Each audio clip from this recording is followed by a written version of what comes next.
Right now, as you're watching this, the Colorado River is dying. Lake Mead, the largest reservoir in the United States, is at its lowest level since it was filled in the 1930s. You can see the bathtub ring on the canyon walls, a stark white line showing where the water used to be. 40 million people depend on this river for drinking water. Cities like Las Vegas, Phoenix, and Los Angeles wouldn't exist without it. Farms across the Southwest rely on it to grow 90% of America's winter vegetables. And it's running dry, not in some distant future, right now. So what happens when the Colorado River doesn't just shrink, but disappears completely? What happens when the water that built the American West simply runs out? The Colorado River starts in the Rocky Mountains of Colorado and flows 1,400 miles through 7 states before reaching Mexico. Along the way, it fills 2 massive reservoirs, Lake Powell and Lake Mead. These lakes were created by the Glen Canyon Dam and the Hoover Dam, engineering marvels that tamed the river and brought water and power to millions. But the river is over-allocated. More water has been promised to states and cities than the river actually carries. For decades, this worked because there was enough snowpack in the Rockies to keep the river flowing. But climate change has decimated that snowpack. Droughts are longer and more severe. And the river is disappearing. Let's imagine the tipping point. It's 5 years from now. The drought that started decades ago hasn't broken. In fact, it's gotten worse. Temperatures across the Southwest are regularly hitting 120 degrees. Snowfall in the Rockies is a fraction of what it used to be. The Colorado River, already reduced to a trickle in some sections, stops flowing entirely. Lake Mead drops below the level where water can be drawn from it. Lake Powell is nothing but a mudflat with a few puddles. The Hoover Dam, which provides electricity to 1.3 million people, shuts down. And 40 million people wake up to a reality they never thought possible. There is no more water. Las Vegas is the first city to face complete collapse. The city exists in the middle of a desert, surrounded by barren mountains and scorching heat. Every drop of water Las Vegas uses comes from Lake Mead. When the lake runs dry, the taps run dry. Imagine waking up, turning on your faucet, and nothing comes out, not a drip. You check the news. Emergency broadcasts tell you that the water supply has been exhausted. There is no more water coming. What do you think people do in that first moment? Some panic. Others assume it's temporary, that trucks will bring water, that the government will fix it. But the government can't fix this. There is no water to bring. Within hours, grocery stores are overrun. People grab every bottle of water they can find. Shelves are emptied in minutes. Fights break out over cases of water. Security can't control the crowds. Some stores close entirely, locking their doors as mobs try to break in. What do you think happens to a city of 2 million people when there's no water and no plan? Chaos doesn't even begin to describe it. The casinos, the lifeblood of Las Vegas, shut down immediately. You can't run a casino without water. No water for guests. No water for kitchens. No water for bathrooms. The Strip, normally packed with tourists, becomes a ghost town within 24 hours. Tourists flee, cramming into cars and heading for the airport. But the airport is overwhelmed. Thousands of people are trying to leave at once. Flights are booked solid. Rental cars are gone. People are stranded in a city with no water, no food, and temperatures exceeding 115 degrees. What do you think it's like to be stuck in a hotel in Las Vegas when the air conditioning stops working? Because there's no power, and there's no water to drink? Phoenix faces a similar nightmare. The city has 5 million people, all dependent on the Colorado River. When the river dies, so does Phoenix. The difference is Phoenix isn't a tourist city. These are people's homes, families, communities, and now they have no water. The governor declares a state of emergency and orders mandatory evacuations. But where do 5 million people go? The highways out of the city are gridlocked. Interstate 10 becomes a parking lot stretching for hundreds of miles. Cars overheat in the brutal sun. People run out of gas. Some abandon their vehicles and try to walk, but walking in the desert without water is a death sentence. What do you think happens to the people who don't make it out? Los Angeles is larger and has more resources, but it's not immune. La gets a significant portion of its water from the Colorado River. When that supply disappears, the city rations what's left. Residents are allowed 1 gallon of water per person per day. 1 gallon? That's for drinking, cooking, and hygiene. Showers become a luxury of the past. Toilets can't be flushed. The city smells like sewage within days. People line up at distribution centers for their daily gallon, waiting for hours in the sun. Tempers flare. Violence breaks out. What do you think it does to a society when basic survival becomes a daily struggle? Agriculture collapses almost immediately. The Imperial Valley in Southern California is one of the most productive agricultural regions in the world, growing lettuce, carrots, broccoli, and countless other crops. It's also one of the driest places on Earth, receiving less than 3 inches of rain per year.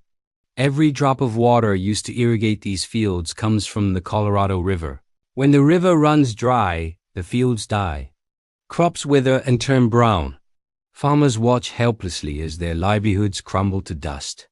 What do you think happens to America's food supply when one of its most critical agricultural regions stops producing? Grocery stores across the country feel the impact within weeks.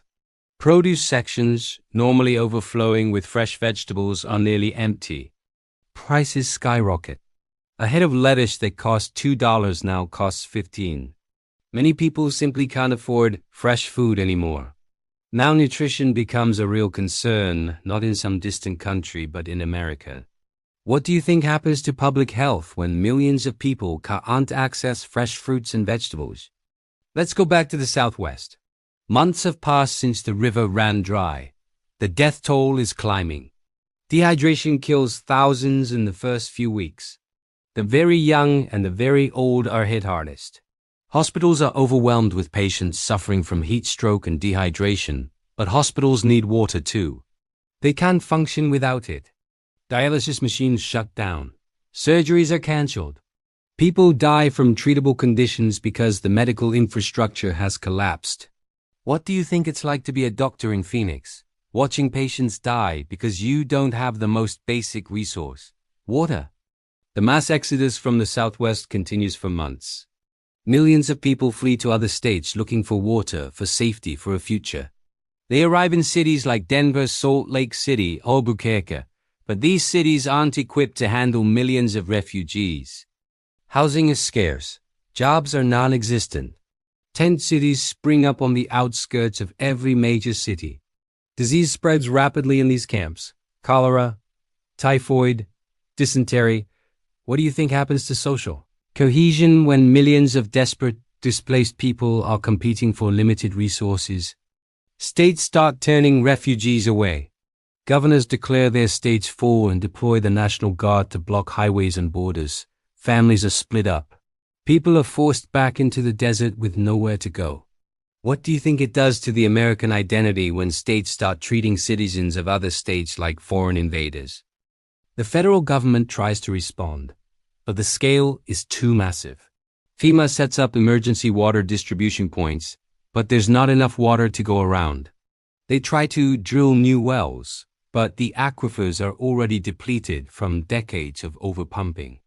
They consider massive desalination plants on the Pacific coast, but those take years to build and billions of dollars to fund. Meanwhile, people are dying. What do you think happens to trust in government when the government can't provide the most basic necessity for survival? Conflict erupts between states. Arizona sues California, claiming California is hoarding water.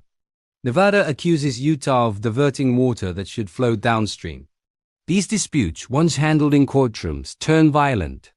Armed groups take control of remaining water sources, defending them from outsiders. What was once the United States of America starts to fracture along water rights. What do you think happens when American citizens start shooting each other over access to water? The Hoover Dam, once a symbol of American ingenuity and power, stands silent. No water flows through it, no turbines spin. No electricity is generated. The cities that depended on that power, Las Vegas, parts of California, Arizona, are dark. Without electricity, life becomes even more unbearable. No air conditioning in a place where temperatures regularly exceed 110 degrees. No refrigeration, so food spoils immediately. No way to charge phones or access information. What do you think it's like to live in darkness in the desert, with no water, no food, and no hope? A year has passed since the Colorado River ran dry. The population of the Southwest has been cut in half. Some fled. Many died. The survivors are living in conditions that would have been unimaginable just a few years ago. Cities like Las Vegas and Phoenix are abandoned, modern ghost towns baking in the relentless sun. Buildings stand empty, their windows shattered, their interiors filled with sand. The casinos, the resorts, the suburban neighborhoods, all of it left to decay. What do you think future generations will think when they see the ruins of these cities, monuments to humanity's hubris? The economic impact is catastrophic. The Southwest was a major economic engine, contributing trillions to the national economy. Tourism, agriculture, technology, real estate, all of it gone. The national economy plunges into a depression. Unemployment skyrockets. The stock market crashes. And it's not just America. The global economy, interconnected and fragile, suffers. What do you think happens to the world when the American economy collapses because a river ran dry? Here's the most terrifying part of this scenario. It's not hypothetical. The Colorado River is running dry right now. Lake Mead is at record lows. Scientists say the mega drought could last decades, maybe longer. Some say the river will never recover, that climate change has permanently altered the water cycle in the Southwest. The only question is how fast it happens. Will it be a gradual decline over decades, giving people time to adapt? Or will there be a sudden collapse, a year when the snowpack fails completely and the river just stops? Cities are already fighting over what's left. Arizona, Nevada, and California are in constant dispute over water allocations. Farmers are losing their water rights. Lake Mead's water level drops every year. The bathtub ring gets wider. And no one has a solution. You can't make it rain. You can't create a river out of nothing. The water that built the American West is running out, and there's nothing anyone can do to stop it. So what would you do? If you lived in Las Vegas or Phoenix or anywhere in the Southwest, would you leave now before it's too late? Or would you stay hoping that somehow, some way the water will return? And if you don't live in the Southwest, do you think you're safe? Because when millions of people are forced to flee their homes, they have to go somewhere. They'll come to your city, your state, looking for water and a place to live. Are you ready for that? If this scenario made you realize how fragile our water supply is, leave a comment below telling me if you think the Southwest can be saved or if it's already too late. And if you want more explorations of the resource crises threatening America, hit that subscribe button and turn on notifications. This is America Doom, where we examine the catastrophes that could reshape the United States. Drop a like if this made you think twice about where you live, and I'll see you in the next one. Stay hydrated because water is more valuable than gold and we're running out.